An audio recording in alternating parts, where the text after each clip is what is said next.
Welcome to the Rim Break Rodeo. We hope this video helps. You start by confirming this charger matches your MacBook Air's required wattage and connector type, because the wrong adapter can fail or damage the machine. Once done, visually inspect cable, plug, and brick for cuts, melted insulation, or bent pins. These are common failure points. Make sure tools on hand include a multimeter to test continuity and voltage, compressed air to clear ports, and a fresh connector tip or replacement cable if you find physical damage. You now test electrical function. Set the multimeter to DC and check adapter output. Compare to printed voltage so you know if the brick is alive. Once you have baseline readings, inspect and clean the MacBook port.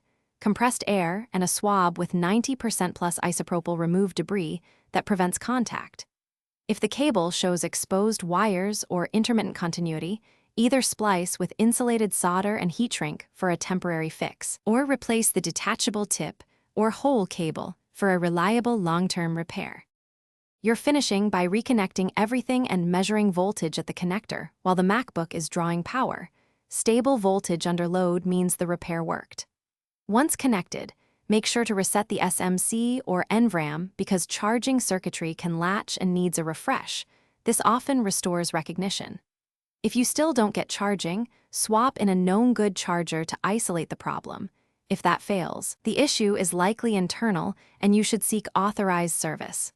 One tip: intermittent charging often points to a damaged cable. Thanks for watching. Consider subscribing if we helped you.